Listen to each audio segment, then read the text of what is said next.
Senhor, príncipes e princesas! No vídeo de hoje, vamos continuar aqui nossa leitura anual, nossa leitura abençoada. E hoje estou aqui juntamente da minha mãe. A paz do Senhor, meus amados, minhas queridas, chegou o nosso momento mais gostoso do dia, hora do nosso devocional, leitura da palavra de Deus. E hoje nós estamos iniciando mais um livro da palavra do Senhor, que é a carta de Paulo aos Romanos. Eu vou ler aqui rapidinho algumas informações. Depois, se vocês quiserem saber mais, se aprofundar mais nas informações a respeito dessa carta, vocês vão lá na nossa página. A gente coloca o link aqui na descrição. Sim. E vocês vão ver um texto maior falando sobre essa carta. Então, o autor é Paulo, o tema é a revelação da justiça de Deus, a data foi cerca de 57 depois de Cristo. Eu vou ler apenas o propósito desse livro. Paulo escreveu esta carta a fim de preparar o caminho para a obra que ele esperava realizar em Roma e na sua missão prevista para a Espanha. Primeiro, seu propósito era duplo. Segundo, parece, os romanos tinham ouvido boatos falsos a respeito da mensagem e da teologia de Paulo. Daí ele achou necessário registrar por escrito o evangelho que já pregava há 25 anos. Segundo, queria corrigir certos problemas da igreja causados por atitudes erradas dos judeus para com os gentios e dos gentios para com os judeus. Paulo, como sempre, cuidadoso com a igreja, Então, ele escreveu essa carta com esse propósito. E hoje nós vamos estar lendo, para iniciar, 3 capítulos. O capítulo 1, o 2 e o 3. O capítulo 1, Prefácio e Saudação. Paulo, servo de Jesus Cristo, chamado para apóstolo, separado para o Evangelho de Deus, o qual antes havia prometido pelos seus profetas nas Santas Escrituras, acerca de seu filho, que nasceu da descendência de Davi segundo a carne, declarado Filho de Deus em poder, segundo o Espírito de santificação pela ressurreição dos mortos, Jesus Cristo nosso Senhor, pelo qual recebemos a graça e o apostolado para a obediência da fé entre todas as gentes pelo seu nome, entre as quais sois também vos chamados para serdes de Jesus Cristo, a todos os que estáis em Roma, amados de Deus, chamados santos. Graça e paz de Deus, nosso Pai, e do Senhor Jesus Cristo. A fé dos romanos, Paulo anela vê-los. Primeiramente, dou graças ao meu Deus por Jesus Cristo, acerca de vós todos, porque em todo o mundo é anunciada a vossa fé. Porque Deus, a quem sirvo em meu espírito, no evangelho de seu Filho, me é testemunha de como incessantemente faço menção de vós, pedindo sempre em minhas orações, que em algum tempo, pela vontade de Deus, se me ofereça boa ocasião de ter convosco. Porque desejo ver-vos para vos comunicar algum dom espiritual, a fim de que sejais confortados. Isto é, para que, juntamente convosco, eu seja consolado pela fé mútua, tanto vossa como minha. Não quero, porém, irmãos, que ignoreis que muitas vezes propus ter convosco, mas até agora tenho sido impedido, para também ter entre vós algum fruto, como também entre os demais gentios. Eu sou devedor tanto a gregos como a bárbaros, tanto a sábios como a ignorantes. E assim quanto está em mim, estou pronto para também vos anunciar o evangelho, a vós que estás em Roma. O assunto da epístola, a justiça pela fé. Porque não me envergonho do evangelho de Cristo, pois é o poder de Deus para a salvação de todo aquele que crê, primeiro do judeu e também do grego, porque nele se descobre a justiça de Deus de fé em fé, como está escrito: mas o justo viverá de fé. A idolatria e depravação dos gentios. Porque do céu se manifesta a ira de Deus sobre toda a impiedade e injustiça dos homens que detêm a verdade em injustiça. Porquanto o que de Deus se pode conhecer, neles se manifesta, porque Deus lhe manifestou. Porque as suas coisas invisíveis, desde a criação do mundo, tanto o seu eterno poder como a sua divindade se entendem e claramente se veem pelas coisas que estão cridas, para que eles fiquem inexcusáveis. Porquanto tenho conhecido a Deus, não o glorificaram como Deus, nem lhe deram graças. Antes, em seus discursos, se desvaneceram e o seu coração insensato se obscureceu. Dizendo-se sábios, tornaram-se loucos e mudaram a glória do Deus incorruptível em semelhança da imagem de homem corruptível e de aves e de quadrúpedes e de répteis. Pelo que também Deus os entregou às concupiscências do seu coração, à imundícia, para desonrarem o seu corpo entre si, pois mudaram a verdade de Deus em mentira e honraram e serviram mais a criatura do que o Criador, que é bendito eternamente. Amém. Pelo que Deus os abandonou às paixões infames, porque até as suas mulheres mudaram o uso natural, no contrário à natureza. E semelhantemente também os varões, deixando o uso natural da mulher, se inflamaram em sua sensualidade uns para com os outros, varão, cometendo torpeza e recebendo em si mesmos a recompensa que convinha ao seu erro. E como eles se não importaram de ter conhecimento de Deus, assim Deus os entregou a um sentimento perverso para fazerem coisas que não convêm, estando cheios de toda a iniquidade, prostituição, malícia, avareza, maldade, cheios de inveja, homicídio, contenda, engano, malignidade, sendo murmuradores, detratores, aborrecedores de Deus, injuriadores, soberbos, presunçosos, inventores de males, desobedientes ao pai e à mãe, nécios, infiéis nos contratos, sem afeição natural, irreconciliáveis, sem misericórdia, os quais, conhecendo a justiça de Deus, que são dignos de morte, os que tais coisas praticam, não somente as fazem, mas também consentem aos que as fazem. O capítulo 2. A impertinência dos judeus à justiça de Deus. Portanto, és inexcusável quanto julgas, ó homem, quem quer que sejas, porque te condenas a ti mesmo naquilo em que julgas a outro, pois tu que julgas fazes o mesmo. E bem sabemos que o juízo de Deus é segundo a verdade sobre os que tais coisas fazem. E tu, ó homem, que julgas os que fazem tais coisas, cuidas que fazendo-as, tu escaparás ao juízo de Deus? Ou desprezas tu as riquezas da sua benignidade e paciência e longanimidade, ignorando que a sua benignidade de Deus te leva ao arrependimento? Mas segundo a tua dureza e teu coração impenitente, entesouras ira para ti no dia da ira e da manifestação do juízo de Deus, o qual recompensará a cada um segundo as suas obras, a saber, a vida eterna, aos que com perseverança em fazer bem procuram glória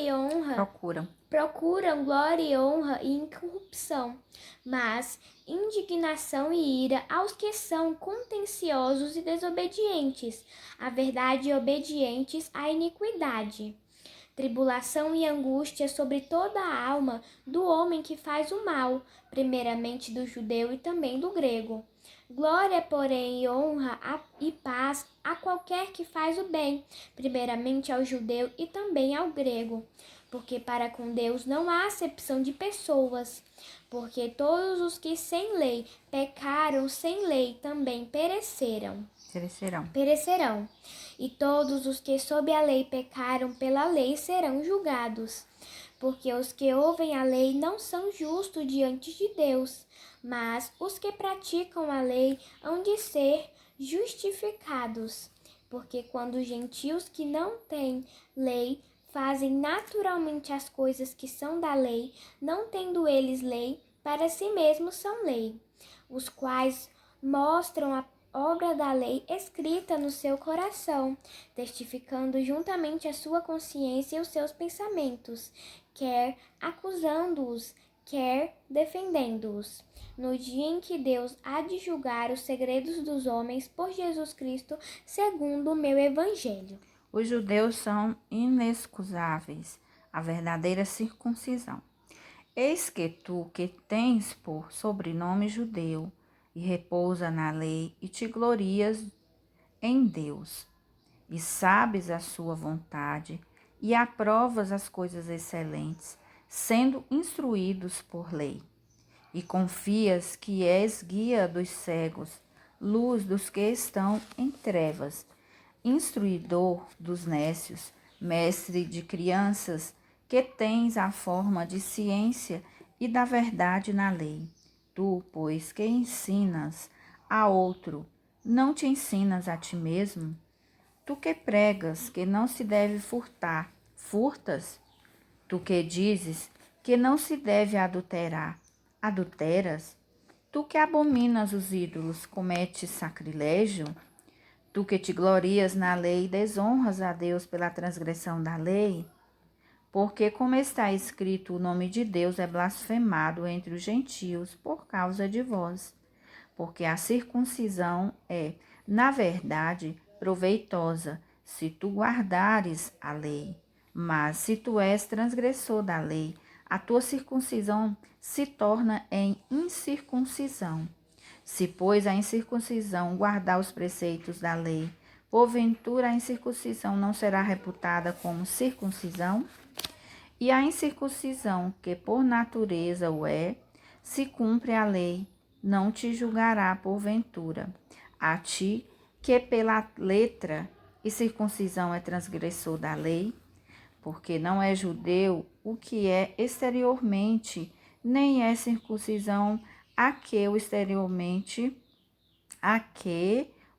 é exteriormente na carne, mas é judeu o que é no interior, e circuncisão a que é do coração, no espírito, não na letra, cujo louvor não provém dos homens, mas de Deus. Capítulo 3. O privilégio dos judeus, a justiça de Deus.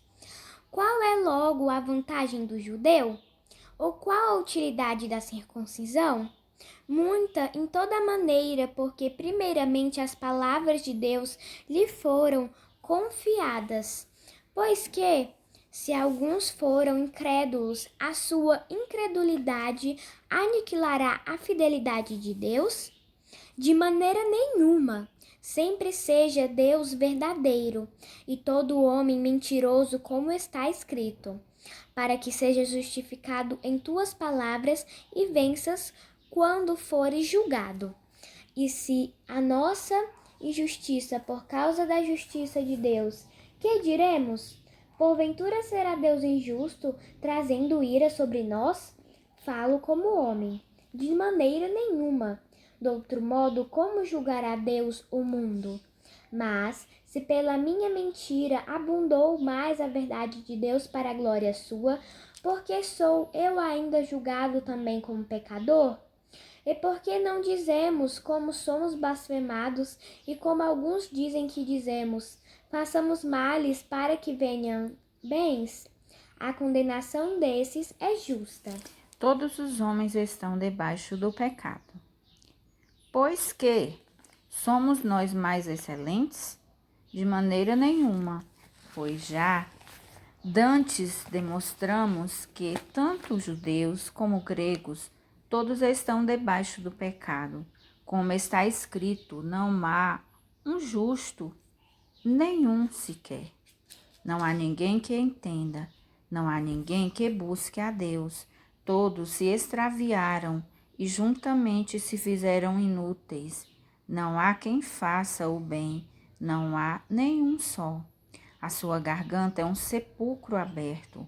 Com a língua tratam enganosamente. Peçonha de áspides está debaixo de seus lábios, cuja boca está cheia de maldição e amargura. Os seus pés são ligeiros para derramar sangue. Em seus caminhos há destruição e miséria, e não conheceram o caminho da paz. Não há temor de Deus diante de seus olhos. Ora, nós sabemos que tudo o que a lei diz, aos que estão debaixo da lei o diz, para que toda a boca esteja fechada e todo mundo seja condenável diante de Deus. Por isso, nenhuma carne será justificada diante dele pelas obras da lei, porque pela lei vem o conhecimento do pecado. A justificação pela fé em Jesus Cristo. Mas agora se manifestou sem a lei, a justiça de Deus tendo testemunho da lei e dos profetas. Isto é, a justiça de Deus pela fé em Jesus Cristo para todos e sobre todos os que creem. Porque não há diferença. Porque todos pecaram e destituídos estão da glória de Deus, sendo justificados gratuitamente pela sua graça, pela redenção que há em Cristo Jesus, ao qual Deus propôs para propiciação pela fé no seu sangue, para demonstrar a sua justiça, pela remissão dos pecados dantes cometidos sobre a paciência de Deus, para a demonstração da sua justiça neste tempo presente, para que ele seja justo e justificador daquele que tem fé em Jesus. Onde está logo a jactância? É excluída por qual lei? Das obras? Não, mas pela lei da fé. Concluímos, pois, que o homem é justificado pela fé, sem as obras da lei. E porventura Deus somente dos judeus? E não o é também dos gentios? Também dos gentios, certamente. Se Deus é um só, que justifica pela fé a circuncisão e por meio da fé a incircuncisão. Anulamos, pois, a lei pela fé? De maneira nenhuma. Antes estabelecemos a lei. Glória a Deus. Graças a Deus, terminamos nossa leitura de hoje, né? Que fala da graça de Deus e da fé, né? Fala de como o Senhor nos salvou. Foi exatamente pela sua maravilhosa graça e não por obras, né? Que Deus possa abençoar a cada um. Vamos agora orar e agradecer a Deus por tudo. Senhor, nosso Deus e nosso Pai, nós queremos te agradecer, meu Paizinho querido, por mais essa porção da palavra nesse dia. Senhor, que o teu Espírito Santo venha estar sobre nós, nos ajudando a absorver, a entender e a colocar em prática, meu Deus, a tua palavra, dia após dia, Senhor. Abençoa cada um que nos acompanha, cada um que está lendo juntamente conosco, dá força, alegria e ânimo. Abençoa os missionários também nos 4 cantos dessa terra, Paizinho querido. Abençoa, Senhor, todas as nações da terra, em especial a nossa nação, o Brasil. Põe tuas mãos preciosas e poderosas sobre a nossa nação e vai desfazendo todas as fortalezas do mal. Pai querido e amado, dá paz em Israel. Senhor, nós clamamos pela paz em Israel. Oh Deus, continua abençoando, guardando o teu povo, querido. Fica conosco, pois tudo nós pedimos e te agradecemos em nome de Jesus. Amém. A paz do Senhor e até amanhã.